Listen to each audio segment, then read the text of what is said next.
I think we are trapped slightly in this tension of wanting the best efficiency and efficacy of these products whilst also simultaneously scared that they're coming for everything we currently do. Somewhere by the 2030s, we actually reach what we might know as this AI, artificial superintelligence, a point where AI can do basically everything that you can do on a computer and much more. One of the things that happens is that specialism kind of goes out the window.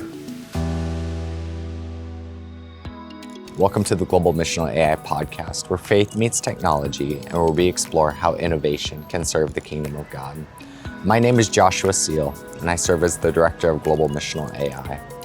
We're going to do something different the next few weeks. We'd love to share a few of the talks from the Global Missional AI London event. We just had some incredible conversations. We will be sharing those on this feed.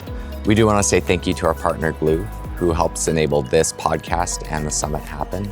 Glue is the technology platform for the faith ecosystem, providing value-aligned AI and comprehensive solutions for ministry leaders.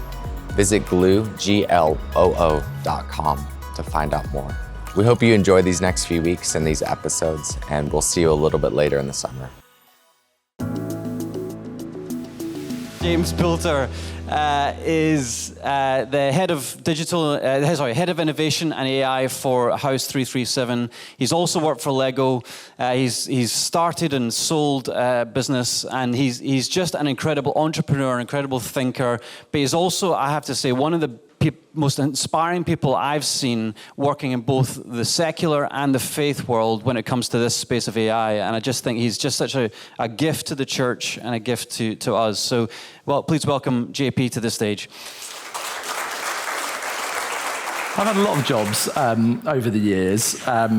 The first job that I ever had was working in a dry cleaners in southwest London. Big up the Walton upon Thames, massive. Anyone from down that way? Give me a wave, yeah, if you kind of know where I'm talking about. It's a lovely place. It has a Waitrose. That's all you need to know. I got to work for this dry cleaner down there, a lovely chap called Michael who ran this place. I'm not sure how genuine he was, but he told us that we had two very famous clients. One of them was Sir Cliff Richard. We regularly washed Sir Cliff's suits. For those of you who are not from the UK, you'll be like, who was that? For some of you, you've still got the calendars in the archive on the wall somewhere. Yeah, I know, Mark, yeah. No. And beyond that, we also had Kate Winslet was one of our clients as well. We often would wash the suits that she had for the BAFTAs. Now, I never saw Sir Cliff or Kate, or actually anyone related to any of these clothes come and go through the doors of the dry cleaners, but he assured me for absolute certainty that they were clients. It does make you wonder kind of how he made these stories up. That was my first job. My second job was doing this, which was running boxes of paper up and down Fleet Street here in the City of London for my father's law firm. How many people use at work something like Box or Google Drive or Dropbox at the moment? Yeah. Well, this was the 1995 equivalent of that, which was basically moving papers up and down up on a street. You can still see them today from time to time, these clerks rushing things to the Royal Courts of Justice or the Old Bailey wrapped in these pink ribbons. Technology and jobs, it's come an awful long way, and I think it's actually probably getting a little bit out of hand. I did a recent look at LinkedIn to see what types of job titles people have. These are all real ones. You could be the creator of happiness, the accounting ninja. Actually, I've seen Gareth actually has that outfit. And I personally prefer the change chatter. I love that hat. These are all real job titles that people have put, at least on their LinkedIn profiles. Whether or not it's actually on their contracts is another thing. Work itself has gotten a little bit out of hand. We have found more ways in the past 3 decades to fractionalize the work that we do into smaller and smaller compartments of expertise than we've ever seen in human history. Just one company that I found whilst doing this research was hiring for all of these different roles into one company. All variations and flavors on the theme of essentially an engineer, someone working in kind of technology. You've got data scientists, you've got front-end engineers, back-end engineers, full-stack engineers, machine learning engineers, all sorts of different things. It's actually statistically true that there are more jobs than ever before. Since around about the 2000s, when we started putting computers on our desks and we spent more time behind those desks doing most of our work, there's been an explosion of roles. This data from Harvard tracks that the average number of jobs in Fortune 500 companies has exploded by over a third in that time period. And there's been a lot of things that have driven this change, this fractionalization of work. One is that the work that we do has become more technically complex, and therefore it's impossible for all of us to retain the knowledge of all the different things that we interact with. It's estimated that the average marketeer these days interacts with 250 different pieces of software to get their job done, just in one company, one role alone. So the tech has got more complex. The second thing is that we've tried to become more efficient, and so we know that by specializing and niching down, giving one person fewer things to do and focus on, they become hopefully more efficient in doing it. And with that, they also get a deeper knowledge. Now that also then creates what I think is often known as the oracle problem, which is that everyone knows that one guy in the company who knows everything about that one thing, and then suddenly he's no longer there, and the knowledge also walks out the door with him, sadly, which then leads to the final problem, which is the challenge of scaling, is that we want to be bigger, more global. We've heard earlier today about the pursuit of growth as one of the kind of modus operandis of modern companies. And these four forces have driven this fractionalization of work. And then we arrive here in 2025 and in this moment of artificial intelligence. And I think if I was to try and frame where we are today, I think there is a real tension between two simultaneous states of being when it comes to AI, and they are these. One is FOMO. We all know what FOMO is, yeah? The fear of missing out, yeah, good. The fear of missing out. This seems to have been the state of slight moral panic, spasm of excitement that's happened in the C-suite over the past couple of years in the companies that I tend to spend a lot of time with, which is that we must do AI, right? And you may even have people in the businesses that you work for or the ministries that you're a part of who are saying, we've got to work out what to do about AI. We must do AI, as if AI is something to do, which is maybe a fallacy in itself, but we must do it. And so this kind of fear of missing out thing has crept into our organizations. But the second, I think, is also present with us, and I think has been captured quite well by the conversations we've had today, which is what I call the FIRO, or what I might call the fear of AI obsolescence. This kind of brewing pain, worry, AI anxiety that is bubbling within us, that maybe if I just get so good at doing this AI, the AI might be better at me than doing it myself, and I very well may end up not having anything to do at all.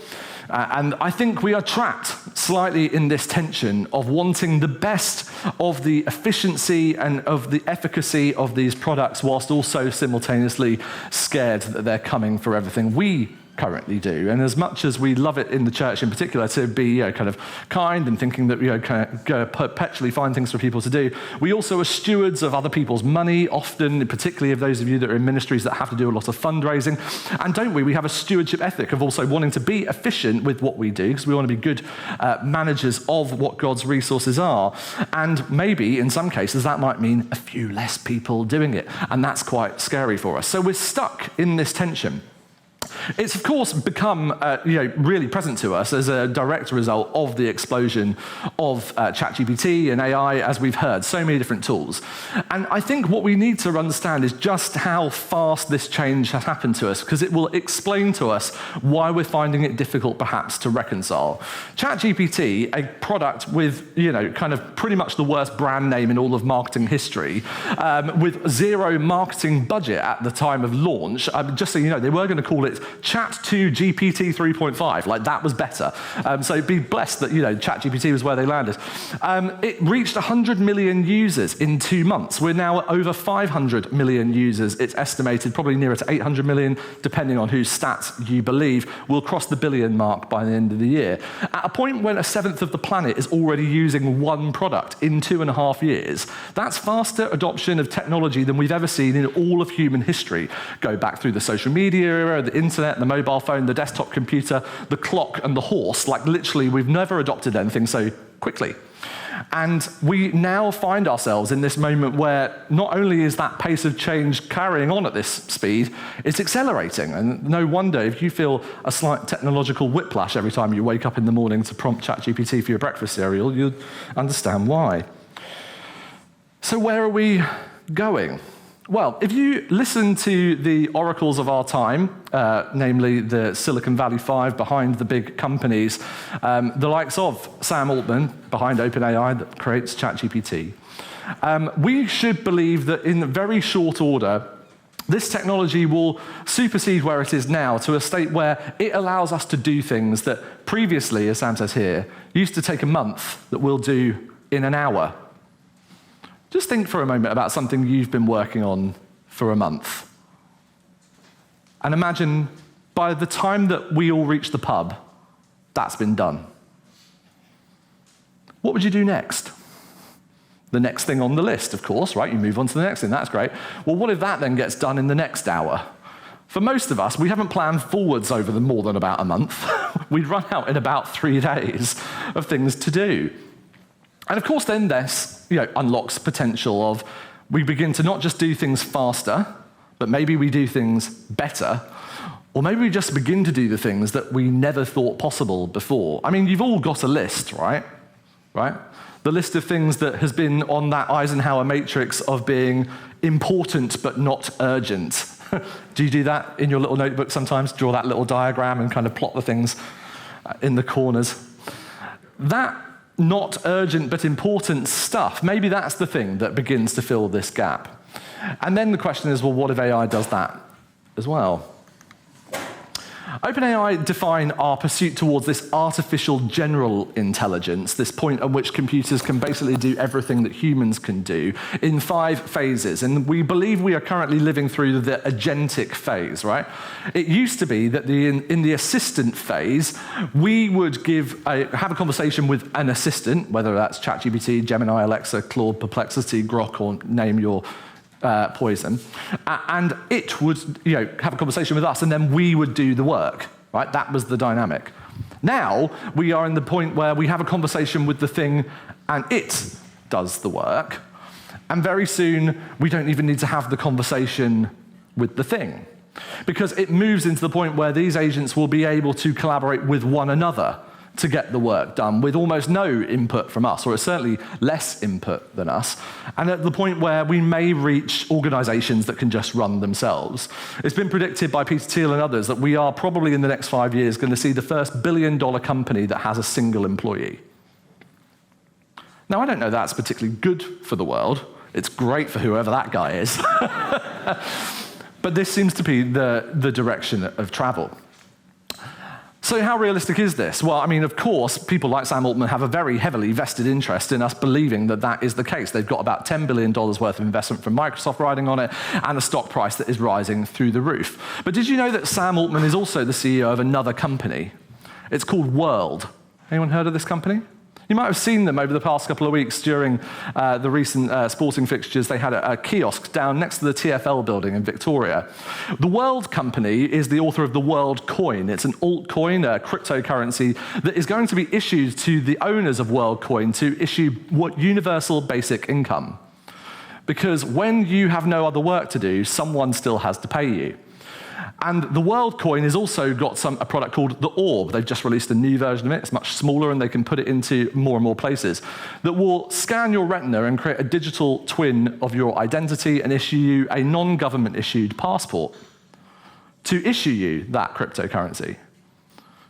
Sam Altman is the CEO of 2 companies, OpenAI and World. Now, if I were a spread betting man, but I'm not, if I had one bet that AI was going to do the work of a human in a month, in an hour, I'd probably start a company that did the other stuff too. So whether or not we are to truly believe these two narratives, or they might just be great PR stories, I think it's well worth us considering just how realistic this might be. And the reason I think that these predictions are probably more realistic than they are science fiction is because there are people leaving these companies left, right, and center to whistleblow on this very prediction. This study, AI 2027, that was released back in April by Daniel Kokotalu and a number of other scholars, are ex-OpenAI researchers, those who have been inside and seen under the hood, probably will become GPT-5 at some point or other. And they too believe that somewhere around about the mid-2027 point, we will reach AI superintelligence takeoff. And the first version of that superintelligence will be an AI coder that can code itself. At the moment, humans code the AIs, and the AIs get better. At this point, the AIs code the AIs, and the AIs get better. Therefore, doing the AI programmers out of a job in the first place. They'll be the first ones to go. They should be the most worried. But this is kind of where we head. To the point which, somewhere by the 2030s, we actually reach what we might know as this AI artificial superintelligence, a point where AI can do basically everything that you can do on a computer and much more. Well, what happens when all of this begins to come to bear? One of the things that happens is that specialism kind of goes out the window. We're already beginning to see this, that in major fortune companies, we're beginning to see a collapsing back in of that fractionalization of work. Because realistically, why would you need an expert on a topic when AI is a way better expert on every topic?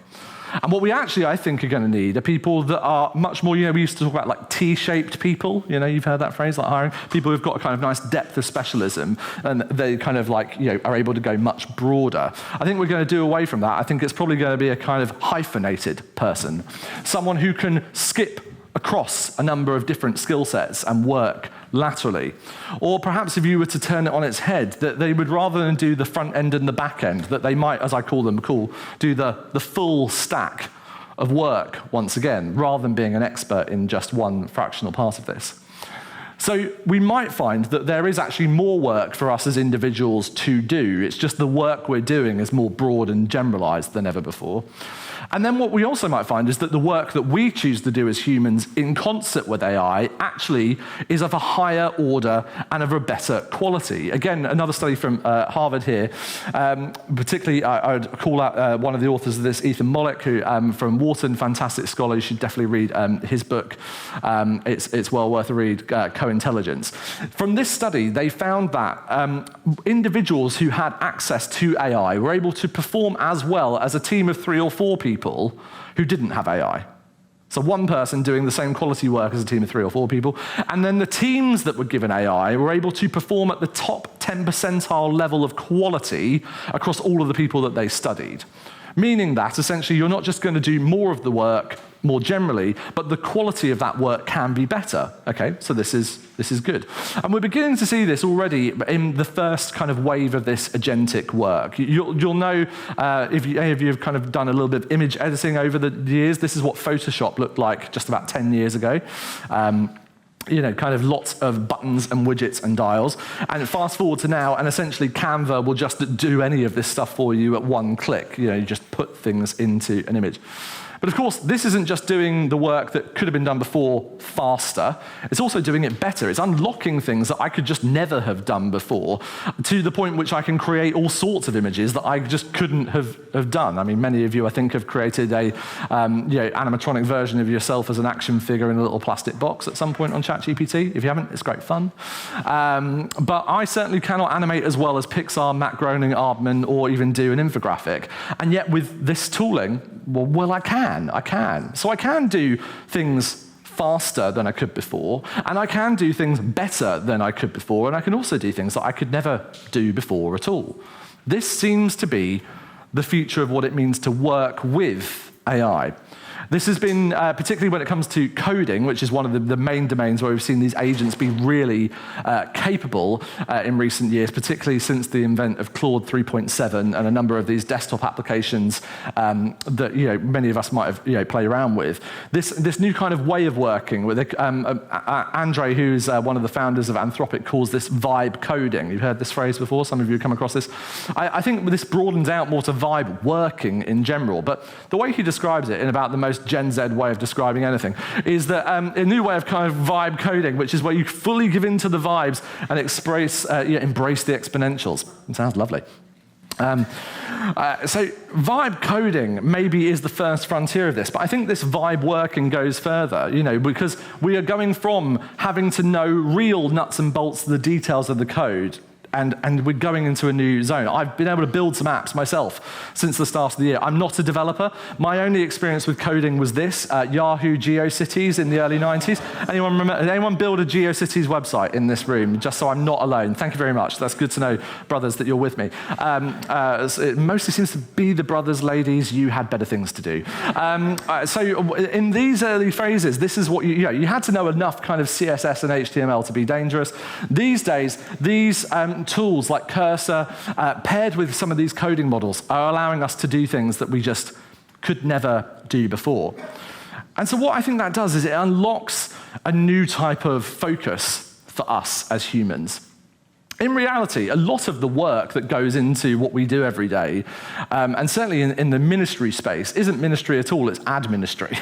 It's the busy work, it's the paperwork, it's the drudgery that we have to tread through in order to get to the gold on the other side. And I think this type of vibe working, and maybe I might coin the phrase of vibe ministry, is something we might have to take on. But the things that we are going to need to do that are the core skills that we've always valued as humans. We just need to get much, much better at codifying them. Because I actually think the central skill of the full stack worker is to be able to describe what the work is that you want done. Right? Let me just unpack why I mean that. Is that if you want an AI model to be very good at doing what you do, you need to be able to describe it in words and language. This is the skill set that we need to develop. And well, how can you be very good at describing the work that you do? Well, the first is you need to know how to lead something else in doing it. If you can't describe to a colleague how to do the work, good luck describing it to an AI model. You also have to have deep empathy for the work that you do, both for yourself and for your colleagues around you. In particular, because most of us, the way that we get our work done day to day actually isn't through describing it to anybody else. Most of it you do on autopilot. It's patterns and recognition, things you've picked up over time. In fact, you're probably unconscious to most of the work that you do most days. And so if I actually asked you to break it down and spell it out for me, you'd find it quite difficult. It's why timesheets are really, really annoying. Sorry, I've already upset Gareth once this week about that. You also have to be able to think strategically, because actually the reality is that working with AI in the future isn't working with one AI, it will be working with many, and therefore we have to be able to bring those things together in concert, both between humans and other AIs working together. And we have to become deeply culturally fluent, and I don't mean by that knowing what's on at the opera. I mean actually being fluent in the culture of your team, your organization, and crucially, the audiences and publics that you are trying to serve. And finally, this is where that skill really lands, which is, with all of this, we might be able to orchestrate these AIs, to see them more like a suite of instruments in an orchestra that we learn how to play and direct, rather than necessarily being able to compose on ourselves. They might do a lot of that composing. You will need to bring them together. Well, if this is the direction of travel, then what are some of the things we've got to watch out for? What are you going to have to deal with in the very near term? One is that we have to watch out for an emerging talent gap between those that will and those that will not. I'm sure you know people in your organizations, but it's probably not you because you came to this, that are the conscientious objector, right? As my friend Liz Oldfield kind of talked about, she is a kind of AI kind of agnostic. She doesn't want necessarily to commit to these kind of things. There will be people that want to do that. And I'm not to say that they are wrong in any moral sense, but they may be left behind. And I think we then have the moral responsibility to decide how to manage that. But that talent gap also will have some significant consequences for the youngest of us or those that are starting in their careers. How many of you in your first 5 years of work spent a lot of time doing essentially admin, right? For me, it was like data entry, social media monitoring and listening. I did a lot of that stuff. Kind of like I mentioned, ferrying the papers up and down Fleet Street, right? But you were doing something else in those first 5 years when you were given that kind of admin work. You weren't just given it because the bosses didn't want to do it. Okay, well, maybe. Maybe they did. But one of the things you were doing is that you were watching. You were learning by observation. You were taking in. You were essentially learning what it means to be a good human in the world at the same time as kind of taking care of some admin tasks because that was economically sensible. Well, in a very short order, most of those jobs are going to become uneconomically sensible, right? Like, just why would you pay someone to do that work? So then we have to think of a new model to bring people into these jobs. Because you can't get a mid-weight finance manager or HR manager or a mid-weight lawyer or consultant without having some junior ones around at some point or other. Like, they have to grow through something. And so we're going to have to think of new ways to grow people into the organization. And it might look uneconomically sensible, but it's human sensible. It's spiritually sensitive. Because what we actually know is that in those early years, as we all start out, is that we're not just doing work that is formative. We are being formed at that time. And we need to give people opportunities to be formed. These AI-enabled observer roles, I think, are the things that we need to design into our organizations. What would it look like for you to, rather than give the dog's body work to the young person that's given up their time in your organization, or often maybe given their time, literally, you're not paying them often for that already, like maybe start paying them first, that would be a good start. But once they're in there, rather than giving them that work to do, what if you gave them real work to do with an AI partner that would help them do it in a safe space where they can't mess stuff up, but they can still learn? And that they can observe, and that they can be observed, and that they can grow in maturity. This is what we're being asked to do. If you would like to explore some of this thinking, I took that AI 2027 prediction earlier this year, and I fed it through Claude and asked it to kind of give me a Christian perspective of where this might go. What might some of the things that happen in the church go forward and grow? And if you would like to scan this little QR code, you can go download it. It's a free resource. I just found it interesting to do. And you can kind of dig into it. But I think that this is one of the primary missions that we have to consider as the church in this moment. Not just because we're employers, which we are, not just because we are pastoring and growing people, of course, which we are, but one of our callings and missions is to be workers in the field and to do good work. And without there being good work to do, we've got a real crisis on our hands. As Jordan Peterson often kind of points to, there's nothing more dangerous than a really upset young man with nothing to do. Like, it's a really dangerous thing in our society. We need to find great work for people to do and to keep working on. The reality is that the future is always kind of already here, isn't it? It's just unevenly distributed. We are privileged in this position to be sat here and thinking about this work. But the reality is that it's patchy.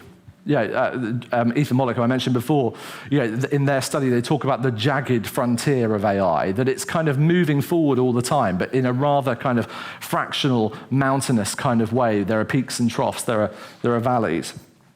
And that's the challenge, I think, that is before us, friends. So in closing, I think it was wise to kind of come back to Romans and just to kind of give you a few encouragements, because I don't want this to sound negative. I really don't. I want this to be our opportunity and our challenge, because we as the church should have the best answer to these questions, right? We should have the best answer. Why? Well, because the creation is waiting in eager expectation for the children of God to be revealed. That's us. Why? Because some days we don't know what we ought to pray for, but the Spirit intercedes. Why? Because all things God uses and works for good of those who love him, who have been called according to his purpose. And so what then shall we say in response to these things? If God is for us, who can be against us? Thank you very much for your time. Thank you for being here today. We appreciate you.